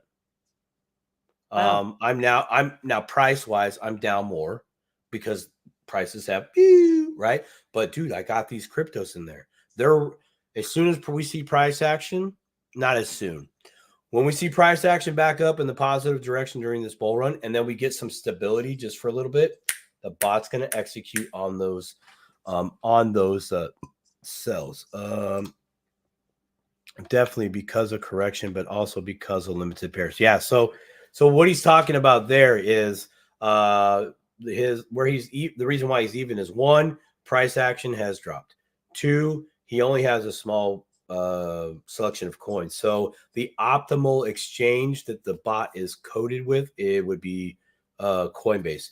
Binance US too, but I'm not going to suggest people go play there because we don't know when Binance might shut their doors, right? So right now, really the big one is Coinbase that gives you a lot of options, but wait, there's more. What I wanted to share was this, the dev team. Where'd you go? Oh, I don't know what happened. I'm gone. I'm on break. The dev team over there at the Auto Crypto Investor, they've been working on a HODL list. So basically what you can do is when the bot buys, say, XRP, its first time, as soon as it buys it, you can now tell the bot from the HODL list, I have XRP, bot, I just want you to buy XRP. I don't want you to sell XRP. I just want you to buy. And now your bot will just be buying the coins that you're able to get on that exchange that you want to participate in, right? So maybe you don't want to do the proper thing. I like it.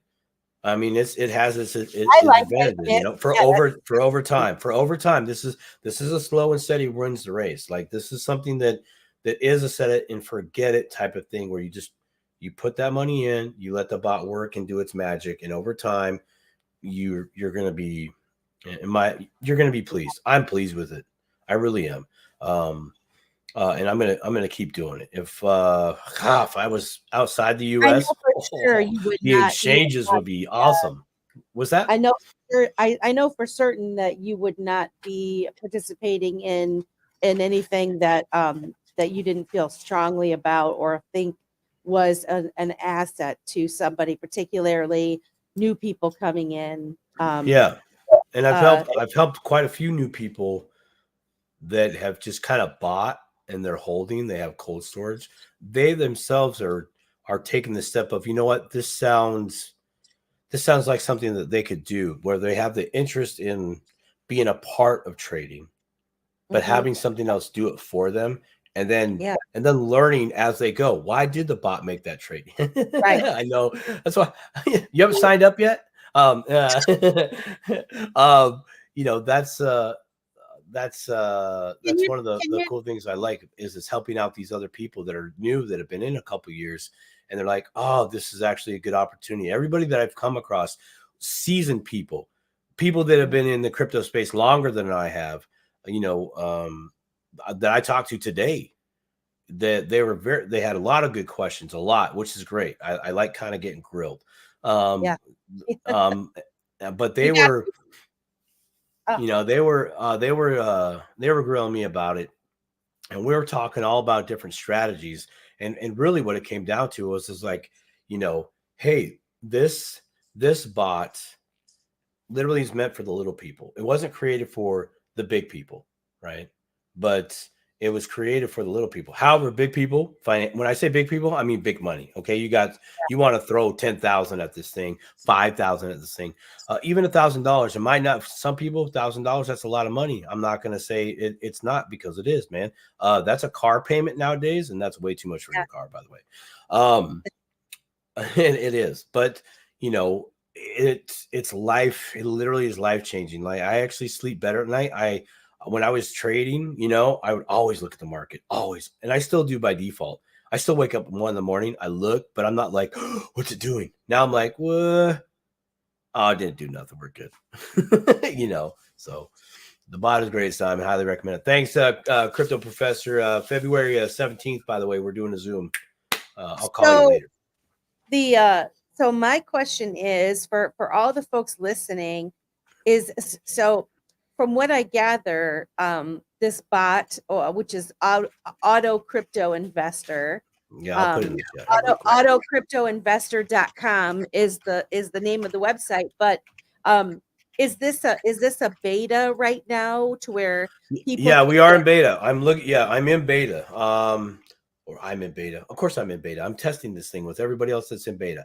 The bot yeah, is in beta. So we're testing this. So we don't have a hard date for release. So as it stands right now, if at least you get over and register, you'll be a part of the beta, which means you'll receive the benefits of that beta. Okay. can, Simon, what can are the benefits? yeah, Well, after we go live, you get 3 months for free. Okay. And then after that, you get a discounted rate of subscription until the end of the year, which I'm not going to rule it out. Uh, Head dev might extend that out for longer. I don't know right now. We're more focused on quality of product, not so much payment. Now, Simon, what's the full price on this? Well, full price per month is $17 a month, full retail, plus your swipe at the machine, so to speak. So I think like it's 3% or whatever they charge. So you $17 plus 3%. That's your tab every month. So not for someone at my level of money. I yeah, can do $17 a month. I can cough up my Hulu subscription that doesn't have any quality shows on it right now, you know, for a few months. Now, here's the beautiful part. There's no contract, as in, you know, like, we're not going to hold you. Oh, you got to stay here a year. I'd want you to, because these things are going to take time, but you know, you don't have to stay. You want to leave for a while, leave for a while. You want to come back, come back. We want we want to be there when you need us, or rather, we want the bot to be there when you need the bot, right? There might be a time where you don't need it. It doesn't fit your life right now financially, right? I mean, $17 is $17. times 12 Yeah. so- I know. times Time- times time- 12 Get hard. months, it's $200 a year. To some people, that is a lot. So, I mean, yeah. So right now, But some when they, do it. if somebody was to sign up right now, are they going to be charged the $17 a month right away, or is that only after it goes live? That's not until we go live. And actually, So- the beta. So basically, you're getting free right now. Yeah, When we To go try live, you get 3 more months for free, yeah, and then you get discounted right after that. In all truth, I mean, this beta could go for a little while. Yeah, I we don't mean, next couple months, like I don't know. You know, I'm not sitting there. I am not the wizard behind the machine. You know what I'm saying? I am the person that's going, I really like this. This head dev that created this, their vision, why they created it, literally was for the people. And that was oh God, I'm gonna get emotional, dude. Ugh. That was recognized by someone that I helped sign up, rather connect their bot in Austria. So someone in Austria took the plunge to try this bot out, and we were having great conversation. Rupert, shout out to Rupert, by the way. Rupert was trying the bot over there in Austria, and it was so cool. Loved his accent. I was like, that's so cool. I've never been over there. Look at that, a beautiful accent. I'm as good as a schoolboy. Anyways, sorry, movie flashbacks and all that, right? Rupert was a kind soul, and he was again asking me very good, intelligent crypto questions, right? Just like you, Melissa. What is it? What does it do? Like, he really wanted a very good understanding of how this bot works, how everything really plays out. And I gave him everything that I was able to give him, which is a lot. There's a few things that I've been sworn to secrecy. I can't. That's part of their business, their sauce. I'm not gonna do that because they built a good product. But he's like, so he asked me, he says, Simon, is this your bot? I said, no, it's not my bot. And he goes, they made a bot they created a little tool for the little people. I said, they did create a little tool for the little people. Absolutely. This is put your money in, set it, forget it, watch it grow over time. And, you're finally seeing your hard-earned money, $200 grow. Nice. That's literally why I got into crypto. Actually, I saw something that I could buy, Litecoin, by the way, for $20 every week. I knew in my budget instantly I could cough up $20, every week. And I was like, cool, I'm with it. Actually, I bought one Litecoin and then I would go out and buy one silver. So I was hedging my bets, right? I was like, I can do $40 every paycheck, and I got paid every week. So that's what I did. I found him. I DCA'd and all that. And dang, I really wish I had this back then, because I was looking into trading bots back then. I was looking into the trading bots, and they were expensive. And I was even considering throwing down some serious dough to get the bot. But after further research, I found out you had to pick out your strategies, and then you had to pay extra for that. And I was like, what? I bought the car. Now, what do you mean I have to buy gas? yeah. So, the autocryptoinvestor.com. You could show a little love over there real soon. I think there's a dip a toe code that might pop up next week. Well, okay, that's what I was wondering. Like, if people wanted to sign up and they see this video on playback or whatever, I mean, we can always put a link that they can use in the description later also, if people are interested. But it sounds like, I mean, for me, I'm gonna, how hesitant I am about trying things like this. But that's why I want you to jump into this, because you will pick this apart. You will pick this apart, and these beta testers that are in, we're looking for, how is this working for you? Not just on the crypto side, right? But does this look okay? Can you navigate fairly easy once you spend a couple of days with this thing? How's that going? That's what we're looking for. And And it's I mean, the little guys feedback's been like good. us that don't know anything, you know, that'll be able to provide some feedback for it, which is pretty darn cool. Yeah, So that's what we're looking for. I'm gonna sign up and You better. You and got I 1 and week. 1 week, or I'm gonna block you. I'm gonna tell the dev. I'm like, if you get an email from this email address, this email address, emails, you just block them. I gotta Send a message back. Send a message back. Says you had your chance. Sorry. and I have to look it up to my Coinbase. I think Coinbase is gonna be my choice. Yeah. I have a Kraken account too, but since Crypto Professor said it's less, There is. what- It's limited. yeah. I mean, let's be real. I'm probably not going to be crazy with I don't want you to abstract be. pieces. I don't want you to be. I want you to just to do what you're comfortable in doing with the coins you pick and the stable coin that you don't, by the way, you don't put it into the auto crypto investor. You just leave the stable coin in your Coinbase account and you Yeah. have the bot connect to your account with limited permissions. And those limited permissions mean, hey, all you can do is show up to my account, buy and sell, or just buy when the HODL list comes out, by the way. But that's its job. That's it. No sending, no receiving, no depositing, nothing. The bot shows up, it does its job, it goes home theoretically. Not really. Yeah. but you get it. Yeah. Yeah. Well, that's So cool. awesome. I can't believe I can't believe you didn't sign up, man. I got hurt feelings right now, dude. Tell Dev that it's in my list and I'm signing up. I'm sure he'll make exceptions for everybody. But please sign up. Just register. I'm the one who is setting up everybody with helping them sign up, connect the bot to your account. So you're gonna have a meeting with me. Eventually you'll get the business phone number. I'm not handing that out right now because I don't want an influx of mass amounts of calls. Emails are good enough for right now. I don't need extras. But the response, Melissa, honestly, like this is why I got into crypto, like the emotional stuff that I'm like feeling with all the people I'm connecting with. I'm like, dude, there's a lot of love in here. There's a lot of love there, and there's a lot of love connecting with so many different people, and connecting with people that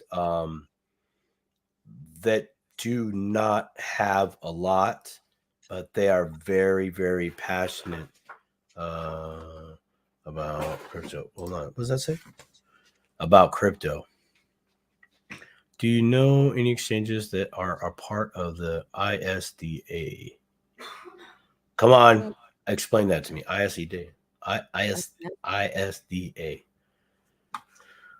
Slave. Explain. Can you give me a little extra love on the ISDA? I mean, I'm not a know-it-all, but I think I am. Ask Mrs. Crypto Says, or Mrs. Says. She'll tell you. She'll tell you. Yeah, she'll tell you. Tell you. I know it's coming up. Oh, what is that? Exchanges that are part of the ISDA. I'm gonna look that up. I know we're running out. I know we ran over, but let's go over just a little bit more. I want to see what that's about. Is that cool? Yeah. Can we go just a little bit? I think isn't the ISDA what Mr. Mann was talking about? I think it is. International Swap Derivatives Association. Boom! We got together. We got together. Do you know of any exchanges that are part of it? You know what, Slave? I'm gonna rabbit hole this one. I volunteer for tribute. Thank you, Slave. I'm gonna volunteer for. Yes, that's it. Cool. Yeah, we're right on it. Got it. I'm gonna see. I wonder if Simple Swap is a part of this. I don't know. I'm looking to see if Okay, there's let me. You know what? I'm gonna just add it to the stage here, real quick, and then we'll peace and chicken grease. I typed in exchanges on their website and I didn't get This it. is what we're looking at, folks.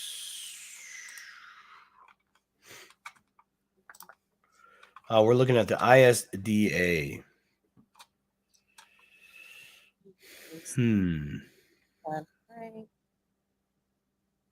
Oh. Infrastructure, events. Wait, didn't I signed up for this? Oh. Yeah, so did I. Yeah. Email.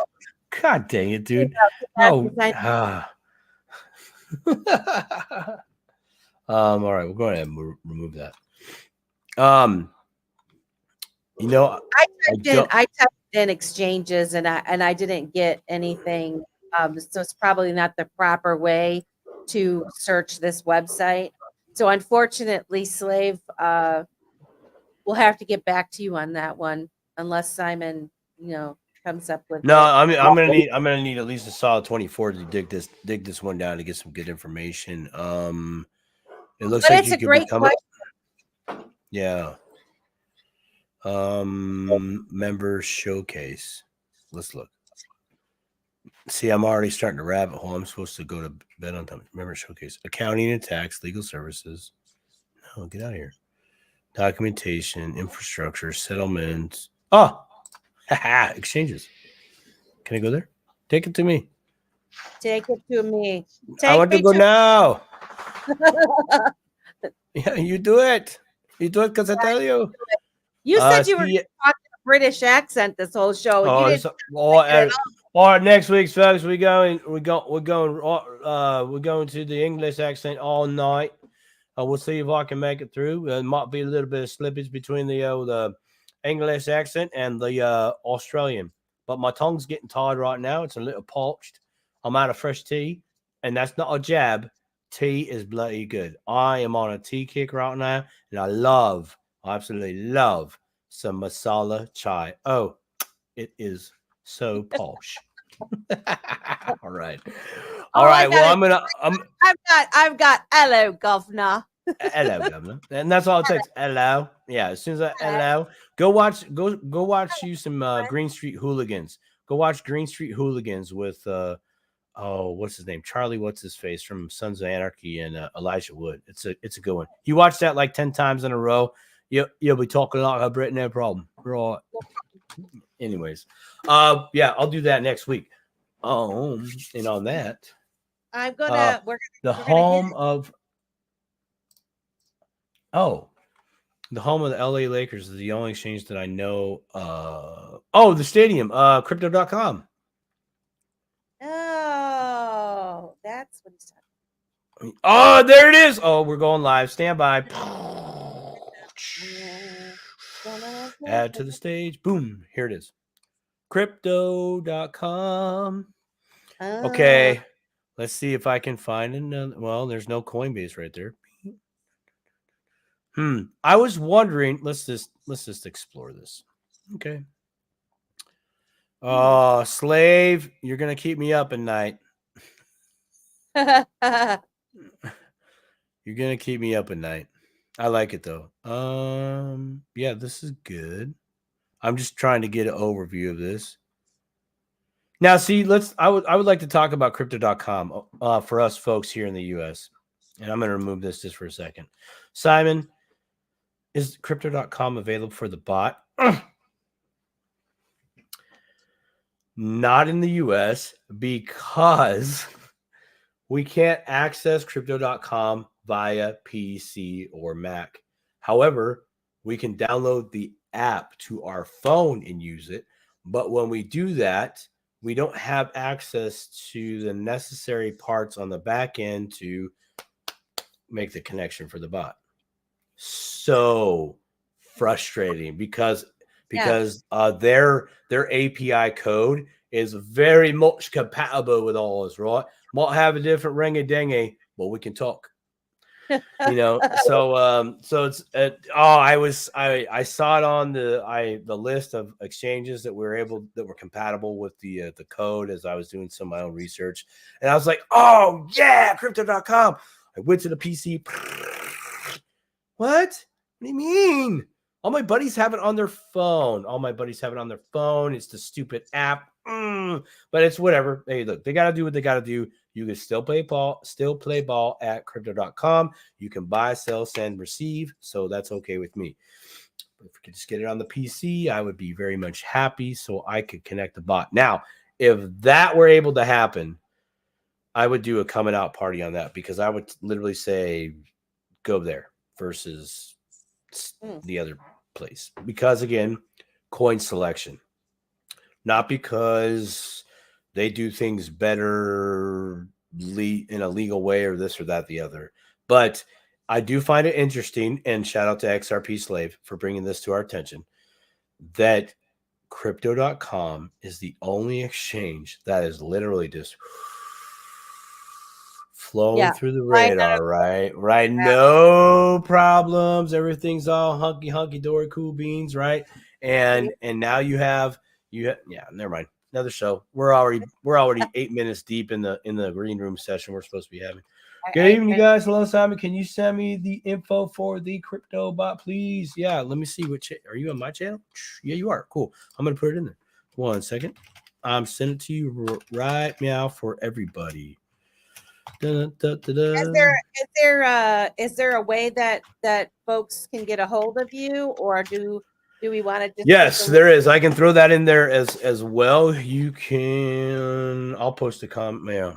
Or just verbally. I'll tell it to you right now. It's Simon SIMONSEZ_crypto at protonmail.com. You can email me there, and then I can email you all the instructions from that point going forward. So it is Simon says _crypto at protonmail.com. All lowercases, please. Otherwise, the email will not go through. All right. I'm a slow typer right now, so give me a minute. And I'm going to show the crew a little love here. We love the crew. Yeah. We love Alan and you guys can use that link. It's going to take you right to the registration page. Just go ahead and register. But if you would like to just go through the website, just get rid of the crew and the slash, and it'll just take you right actually to the website. Melissa posted it earlier. We did a little preview of what that looked like, and you can do that. So there you go.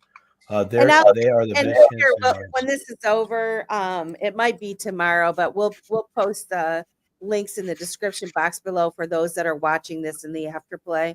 Yeah, we'll come back and keep talking about it, because I really want everybody's opinion. I really wasn't expecting to go as far as it's gone with the reach. Again, shout out to the crew. Thank you again so very, very much for showing the bot love, for showing this show love. We really appreciate you.